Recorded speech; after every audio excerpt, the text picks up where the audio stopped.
آپ نے جی عورت کے مسائل پر بڑی ہی بے باکی اور خوبصورتی کے ساتھ لکھا ہے، کبھی مخالفت کا سامنا رہا؟ جی ہاں، میں دیکھیے کسی تحریک سے متعلق نہیں ہو کے لکھا، کیونکہ مجھے اول تو اس کا موقع ہی نہیں ملا، اور دوسری جی بات یہ ہے کہ میں ہے نا بہت ہی خلوت پسند خاتون ہوں، مطلب کیونکہ مجھے زندگی کے محاذ پر اپنی ورتھ کو قائم رکھنے کے لیے نا اپنے اوپر فوکس ہونا پڑتا ہے، مطلب میں پناہ بھی اپنے اندر ہی لیتی ہوں۔ تو درست۔ تحریک کا کام، نسائی تحریک وغیرہ جو مغرب سے ہمارے یہاں آتی ہے، وہ اس فارمولے کے تحت نہیں، لیکن جیسے میں نے اپنے گھر کی عورتوں کو دیکھا کہ وہ گرو نہیں کر پاتی ہیں، کیونکہ انہوں کو جیسی وہ پیدا ہوتی ہیں ان کے حصے میں چند کام آ جاتے ہیں، اور اس کے فوراً بعد جو ہے وہ ان کے اوپر ذمہ داریاں پڑ جاتی ہیں، پھر وہ اتنی ہی محدود سے زندگی کے بعد اس دنیا سے رخصت ہو جاتی ہیں۔ زیادہ تر میری فیملی میں ایسی خواتین تھیں، اور کیونکہ مجھ سے پہلے کسی نے میرے خیال ہے یونیورسٹی میں کوئی بھی نہیں گیا تھا، بہت بیسک ایجوکیشن کے بعد سب کی شادیاں کر دی جاتی تھیں، میری بھی شادی ہونے والی تھی، تو پروین شاکر نے ویسے مجھے بہت سپورٹ کیا تھا۔ پروین ہماری فیملی فرینڈ بھی تھی اور ہماری دور کی کزن بھی تھی، تو ہماری بڑی دوستی تھی بچپن میں، تو ان کی گریونسز میں سنتی رہتی تھی، میرے وہ سنتی رہتی تھی، تو ہم ایک دوسرے کو خاموشی سے سپورٹ کرتے تھے۔ تو وہ مجھے بتا دیتی ہیں دیکھو تمہاری شادی کی باتیں ہو رہی ہیں، تو میں اپنے دادا کے پاس چلی گئی، میں نے کہا دیکھیے میں آپ سے ایک ریکویسٹ کروں گی کہ مجھے پڑھنا ہے، مجھے شادی نہیں کرنی، جب کرنی ہوگی تو پھر دیکھی جائے گی، لیکن مجھے پڑھائی کرنی ہے پہلے۔ تو انہوں نے کہا تم پڑھو، تو میں نے کہا لیکن مجھے تو روزانہ یہ خبریں ملتی ہیں۔ انہوں نے کہا نہیں نہیں، میں موجود ہوں، تم پڑھو، لیکن یہ یاد رکھنا بیٹا کہ تم ہے نا ایک سادات گھرانے کی لڑکی ہو، اور تو بہت احتیاط سے رہنا پڑے گا۔ میں نے وعدہ کر لیا، میں نے کہا آپ بالکل بے فکر ہو جائیے، میں یونیورسٹی جاؤں گی اور کوئی بیڈ نیم، کوئی ریومر، کوئی فلاں فلاں کچھ نہیں، ٹھیک ہے، آرام سے پڑھوں گی۔ آرام سے پڑھ لیا، تو اس سے یہ ہوا کہ میرے بعد آنے والی کافی لڑکیوں کا راستہ کھل گیا کہ واہ، تو یہ اصل میں ہم لوگ کی فیملی جو ہوتی ہے نا وہ بہت مشکل سے اس سے تیار ہوتی ہے، کیونکہ ان کو ڈر لگتا ہے سوسائٹی سے، سماج سے، اور وہ سارے نیگیٹو ایلیمنٹس جو ہمارے ہاں موجود ہیں چاروں طرف، اور ہمیشہ سے ہیں اور ہمیشہ رہیں گے مجھے لگتا ہے، کیونکہ ان کی ریزسٹنس جو ہے وہ اتنی اسٹرانگلی ہمارے ہاں موجود نہیں ہے۔ تو اس طرح کم سے کم یہ راستہ کھلا کہ آپ اگر پڑھیں گی تو آپ اپنے کنبے کے لیے زیادہ سے زیادہ بہتر کر سکیں گی۔ تو اس وعدے کے ساتھ میری زندگی تھوڑی مشکل گزری ہے، تو میں گھر سے باہر ذرا کم وقت گزارتی تھی۔ شادی وقت پر جب ہو گئی، بچے ہیں میرے، 3 بیٹے ہیں، تو مجھے ان کو بھی پالنا تھا، مجھے چونکہ میں جاب میں بھی آ گئی تھی، ایجوکیشن میں، تو اسٹوڈنٹس کے ساتھ بھی میری بہت قربتیں رہی ہیں، تو ان کی گائیڈنس، ان کو پڑھانا لکھانا، بس تو اس طرح سے گویا سمجھیے کہ زندگی کا جو کئی مراحل تھے وہ چیلنجز کے ساتھ ہیں، لیکن میں باہر نہیں بہت کم نکلتی ہوں اب بھی۔ مجھے افسوس بھی ہے، میری دوستوں کو شکایت بھی ہوتی ہے، میں اتنا وقت نہیں دے سکتی، میں بیلنس کرنے کی کوشش کرتی ہوں لائف کو، بس دیکھیں کسی حد تک۔ اچھا، یہ ابھی ہم بات کر رہے ہیں عورت کی، اور جس طرح سے آپ نے اس کی یہ بات بھی کی، آپ کے گھر کے علاوہ بہت سارے گھر اسی طرح کے ہیں جن کو یہ سارے چیلنجز درپیش ہیں، اور شاید ان میں ایسا نہ ہوتا ہو کہ آپ کی طرح کوئی فیصلہ کر کے، کوئی وعدہ کر کے آگے بڑھے، اور بعد میں آنے والی خواتین کے لیے یا لڑکیوں کے لیے راستے کھلتے چلے جائیں۔ تو یہ ایک ہمارے ساتھ بڑا چیلنج ہے اس معاشرے میں رہتے ہوئے، خاص طور پر پاکستان کے معاشرے میں رہتے ہوئے عورت ہونے کے حوالے سے۔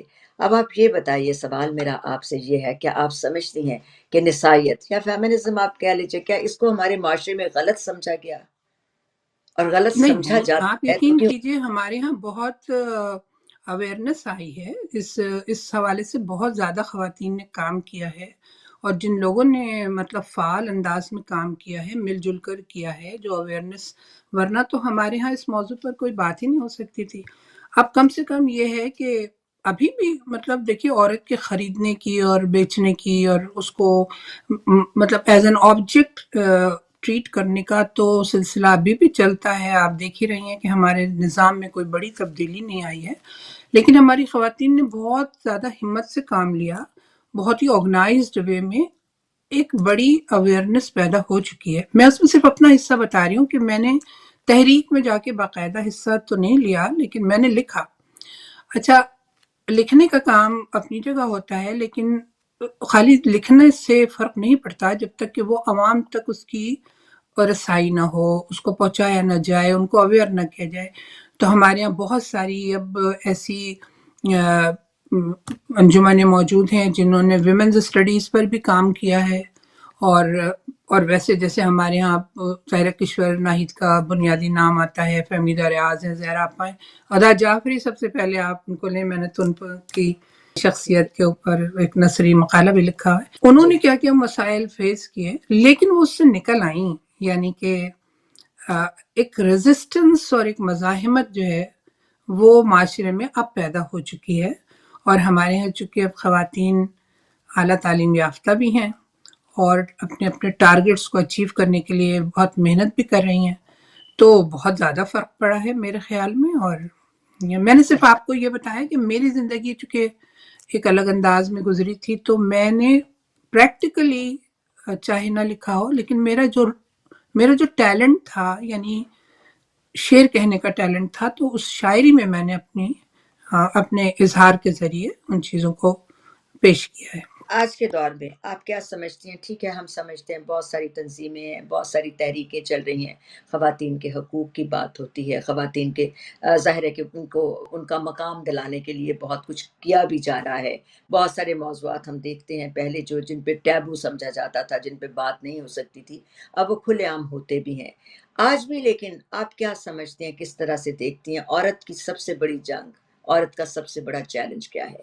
اس کو کس طرح سے آپ دیکھتی ہیں؟ جی ہاں، یہ ابھی تک ہمارے چیلنجز جو ہیں وہ بہت سنگین ہیں. میں خالی میل شوونزم کی بات نہیں کروں گی. ہماری سوسائٹی میں تو اب تک میں نے کہا نا کہ عورت کا ہر طرح کا استحصال ہو رہا ہے، اور سب سے پہلے اس کی تعلیم تو بعد کی بات، اس کی صحت تک کا کوئی انتظام نہیں ہے، اور اس کے پاس کوئی اویئرنیس نہیں ہے. اس کو یہ حق ہی نہیں ہے کہ وہ اپنے لیے بولے. اور یہ بڑے بڑے پیمانے پر جو کچھ ہو رہا ہے خواتین کے لیے، جو کام ہوتا ہے، اس کا جو فائدہ ہے اور اس کا جو پھل ہے وہ ان تک بہت کم پہنچتا ہے. کیونکہ ہماری سوسائٹی جو ہے نا ایک استحصالی سسٹم میں ہے، اور اس میں جو ڈومینیٹنگ لوگ ہوتے ہیں وہ اتنے پاورفل ہوتے ہیں کہ ان کے ہاں عورت ابھی تک ایک محکوم کی حیثیت سے ہے. آپ ان کو چیلنج کرتے ہیں تو سسٹم اور اس میں قوانین کچھ تو انٹروڈیوس ہو چکے ہیں، لیکن ان کے بھی کانسیکوینسز عورتیں فیس کر رہی ہیں. تو پاکستان میں بہت سست روی سے یہ سارا سلسلہ چل رہا ہے، اور اس کی بہت سی مثالیں ہیں. اور آپ آئے دن دیکھتی رہتی ہوں گی کہ بہت ہی قیامت خیز قسم کے واقعات ہوتے رہتے ہیں. بلکہ میں آپ کو بتاؤں، میں نے کوئی بھی واقعہ ایسا نہیں ہوتا ہے کہ جب وہ ہو تو اس پر ہم میں سے خواتین جو ہے وہ پروٹیسٹ نہ کریں. لیکن آپ کتنا لکھیں گی، کہاں تک لکھیں گی؟ آپ روز کا اخبار دیکھ لیں، آپ روز کی خبریں سن لیں. میں پاکستان میں جب تھی، بلکہ میں آپ سے یہ کہوں گی کہ میری شاعری سیلف اس بات کی گواہ ہے، کیونکہ میری شاعری کو آپ دو نظر سے دیکھ سکتی ہیں. ایک وہ ہے جو شہر آشوب ہے. میں جس شہر میں رہی، میں نے وہاں تقریباً 36 سال ایجوکیشن میں کام کیا ہے، اور پھر ریٹائر ہوئی، اور پھر ظاہر میرے بچے یہاں پر آ گئے تھے تو میں ریٹائرمنٹ کے بعد ادھر آئی. تو میں نے تو پورا وہ نظام، استحصالی نظام دیکھا ہے کہ خود ایجوکیشن میں رہ کے کتنا استحصال ہے. پھر جس قسم کا ہمارا سیاسی کلچر ہے اور جس قسم کی غیر جمہوری رویے ہیں ہمارے ہاں، ان کے بارے میں کیا بتاؤں، سب کچھ اوپن سیکرٹ ہے. تو ان ساری چیزوں سے لیکن بدل نہیں ہونا چاہیے. اس کے لیے مستقل کوشش جو لوگ کر رہے ہیں اور جو میں سمجھتی ہوں کہ وہ بہت اہم باتیں ہیں، اور اس پر ادب بھی مستقل ادب آواز اٹھاتا ہے، ہماری خواتین آواز اٹھاتی ہیں، لیکن ان کو کوئی سنوائی نہیں ہے۔ بلکہ میں نے بہت سے واقعات پہ جب میں اپنی شاعری کو پلٹ کے دیکھتی ہوں، میں کہتی ہوں میں نے تو کوئی واقعہ چھوڑا ہی نہیں کہ جس پر نہ لکھوں، جب تک لکھ نہ لوں تسکین نہیں ملتی ہے۔ تو درست۔ مگر کہاں تک لکھا جا سکتا ہے؟ نظمیں غزلیں لکھنے سے کیا ہوتا ہے؟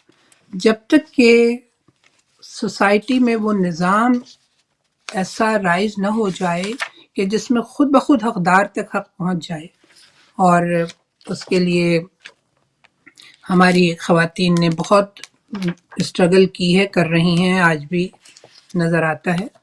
تو میں سمجھتی ہوں کہ ایجوکیشن ایک بہت بڑا حل ہے اس بات کا، اویئرنیس ایک بہت بڑا حل ہے، اور پھر یہ کہ سیلف ڈپینڈنس جو بہت ہی میجر چیز ہے، جو اگر خواتین معاشی طور پر مضبوط ہو جائیں اور ایسے منصوبے بنائے جائیں تو ان کے استحصال میں کافی فرق پڑے گا۔